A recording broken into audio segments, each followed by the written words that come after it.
As you can see, this apricot tree is loaded. I am going to have a busy season for apricots and apricot preserves. The garden is starting to come along quite nicely. There's a bunch of shoots coming up, and look at that rhubarb that I need to preserve tomorrow. We're gonna make a video out of that. We're going to take a look at it, harvest it, take it inside and get it cleaned up and get it into freezer bags so that we can then make rhubarb jam or pie, cakes, whatever it is that we decide to make with it, but get it preserved so it's not wasted. But we have a ton of garlic and onions coming up. We have snow peas, green beans, sugar snap peas coming up. There is just a lot of activity. We have multiple potato plants coming up. I'm very excited about that. I've never grown potatoes before. And then over here, the corn is looking very healthy. It's getting bigger. And we also have some pumpkin shoots starting in the pumpkin patch. My husband was very afraid that they would not grow in this sandy soil since we did not add amendments to this portion of the garden. But so far so good. It looks like they want to grow.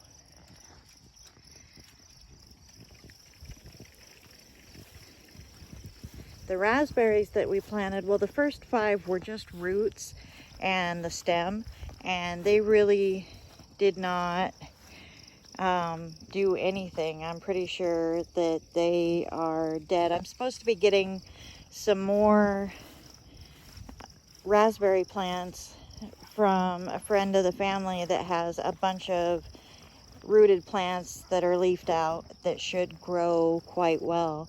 But these ones that we bought that were a little more mature have been doing pretty well, although as you can see, something is eating my raspberry plants, and I guess that means I'm gonna have to come out and spray them with our organic spray so that the bugs will stay off of them. But they're doing well otherwise.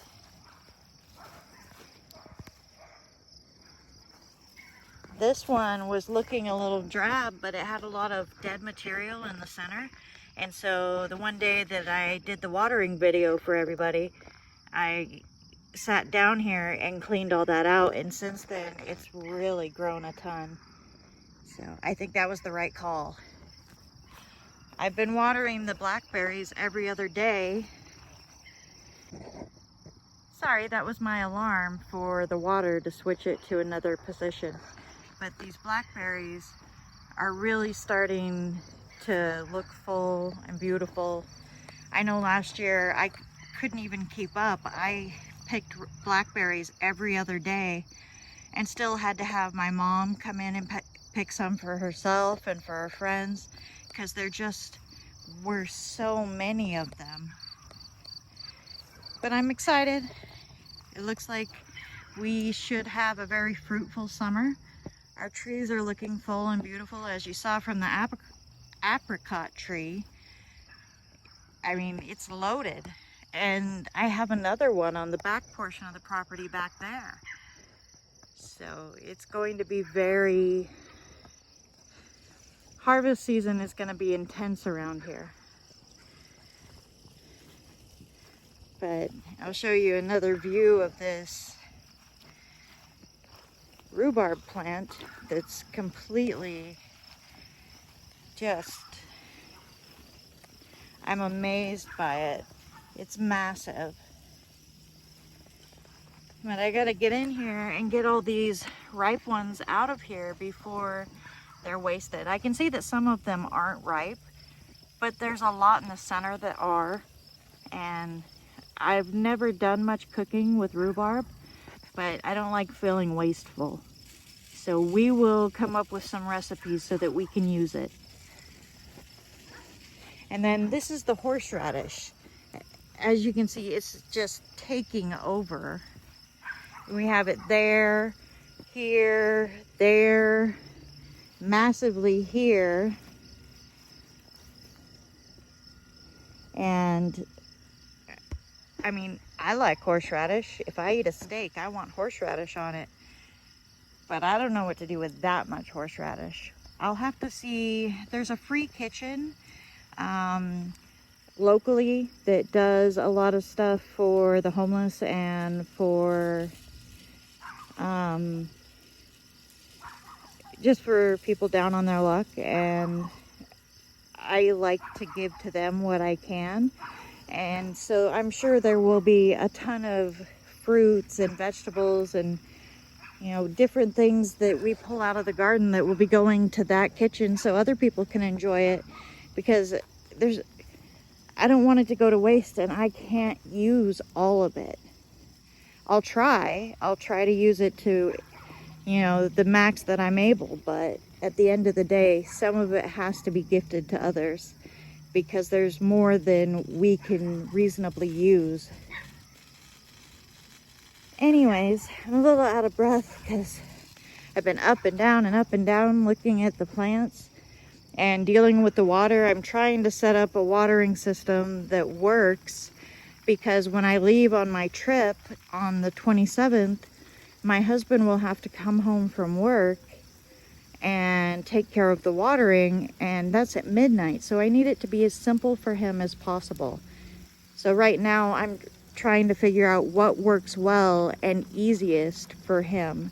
And I think I might have finally found a system that makes sense, because it's not reasonable for him to spend 45 minutes watering by hand and then another hour waiting for the sprinkler to get done when he gets off from work. So I think if we do it this way, he can water each section for 20 minutes and just have 1 hour to devote to making sure the watering's done, and he won't have to stand here to do it. All he'll have to do is switch the sprinklers. So hopefully that works out.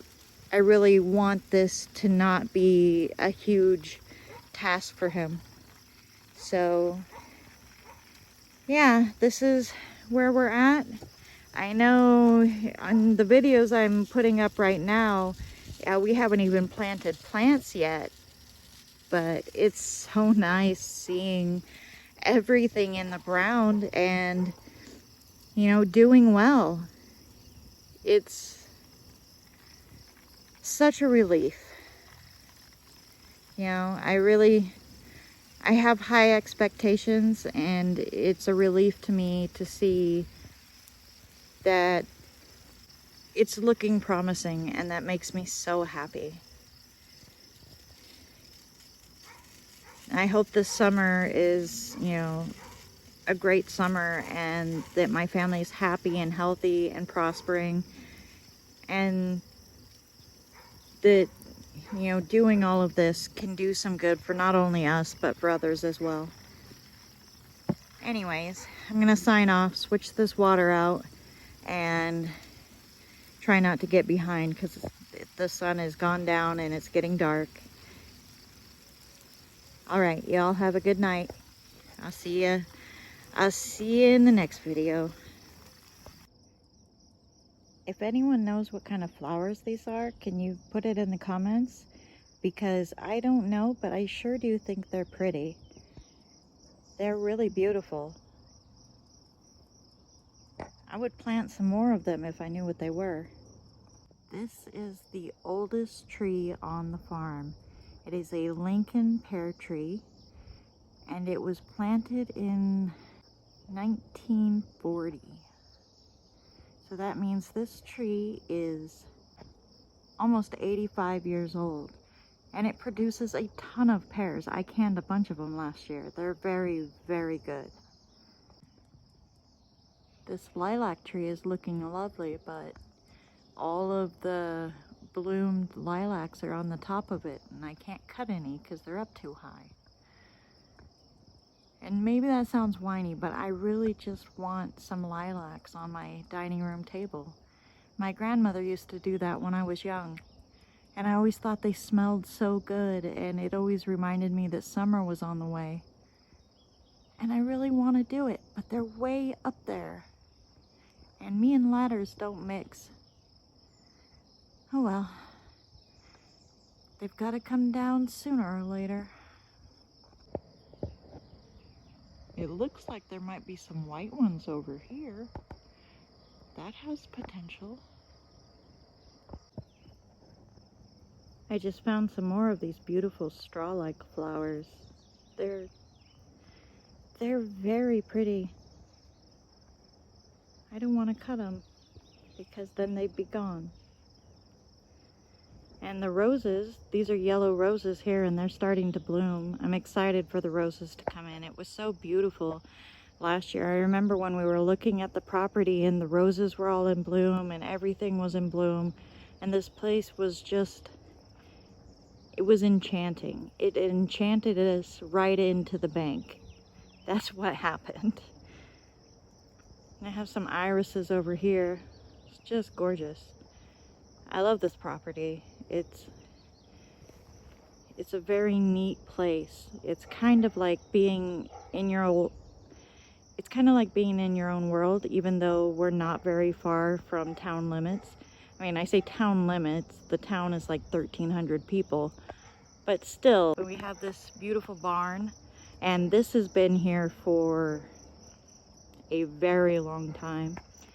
And I can't wait to, you know, get the old farmhouse redone and make it usable. It's a neat place. I've got a wood cook stove in there that I want to get restored, but I don't even know how to begin to go about doing that. I'm sure there's a way, but of course I don't know. I guess I'll have to Google it. And then the roses that we fixed this weekend and actually, you know, tried to maintain are starting to really leaf out, and I can't wait until the flowers come on them.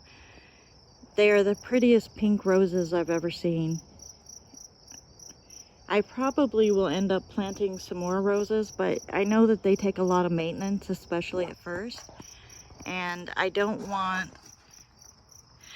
to have so much to do that I'm letting things slide that I would otherwise, you know, take great care of. So I'm trying to maintain myself in this mindset that, you know, there's next year. We don't have to do everything this year. I want to, but we don't have to. And it's better that I don't try, because then I will fail. I want to accomplish it all, but at the same time, I try to be realistic and not take on more than I can manage. I'm not a fan of failing abysmally. I don't mind if I make a mistake and learn from it. What I don't like is, you know, making stupid decisions that cause me to have grand failures that I never had a chance at succeeding at.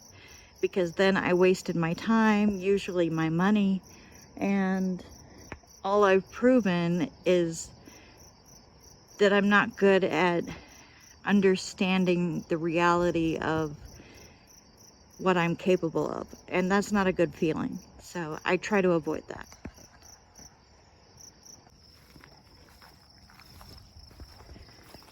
My husband picked the asparagus around the property the other day. He got probably 1.5 pounds of asparagus, and it's all in the produce bin in my refrigerator, and I want to do something with it, but he went to such an effort to find it and pick it that I want to make sure he's here for it while it's fresh. I don't want to cook it and then have it sit for 4 hours until he gets home. That's not the best way to enjoy, you know, your effort.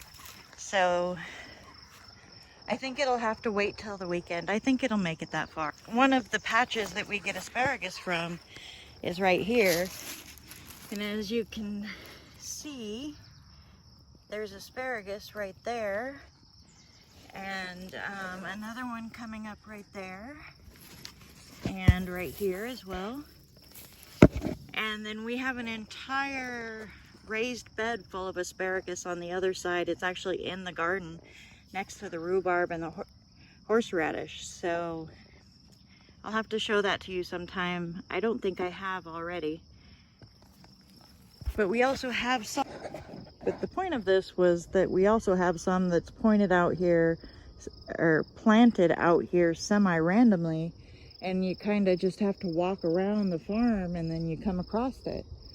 And it's kind of everywhere. I haven't found all the spots yet.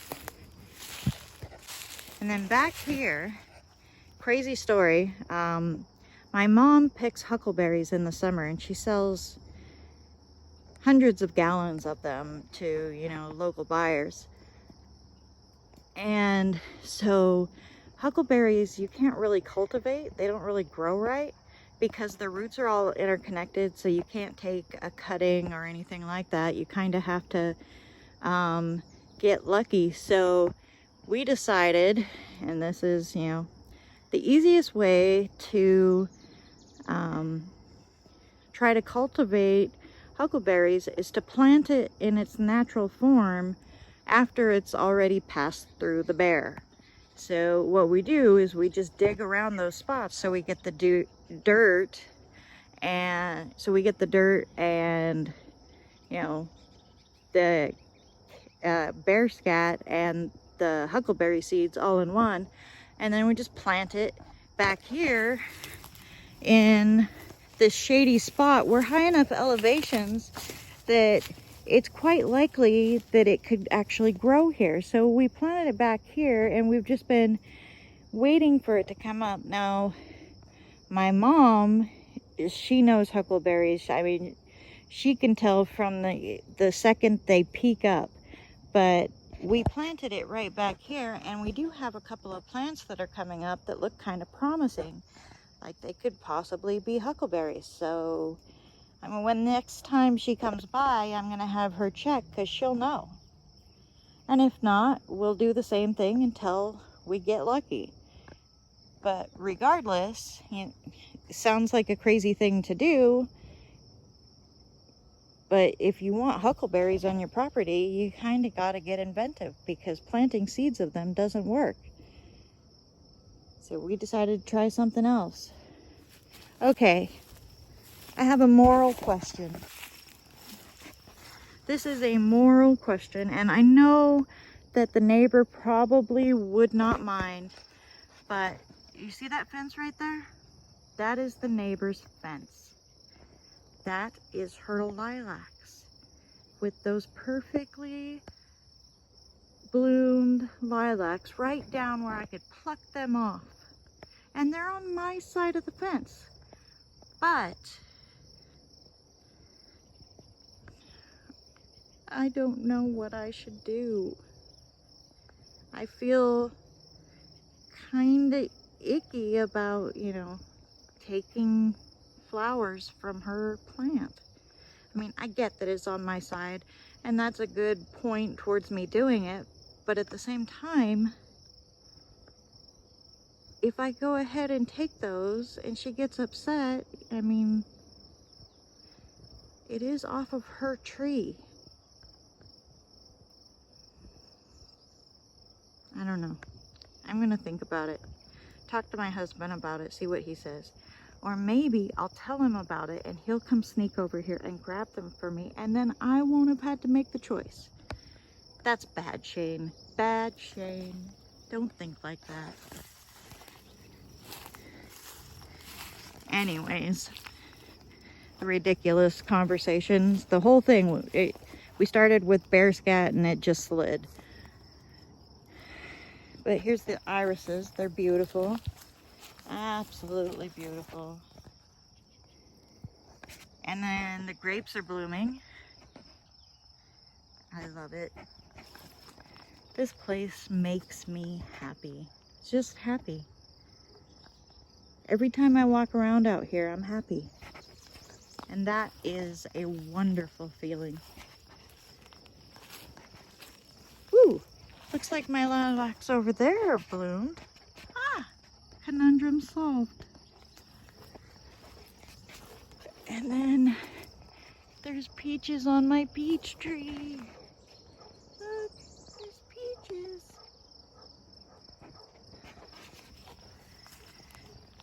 Anyways, the timer went off for the water, so I gotta get back to that.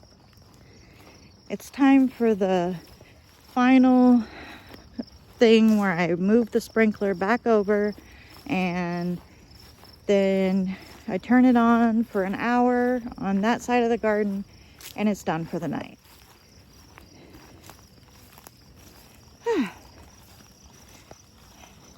Been so busy talking, now I'm tired. All right, guys, I gotta get this done.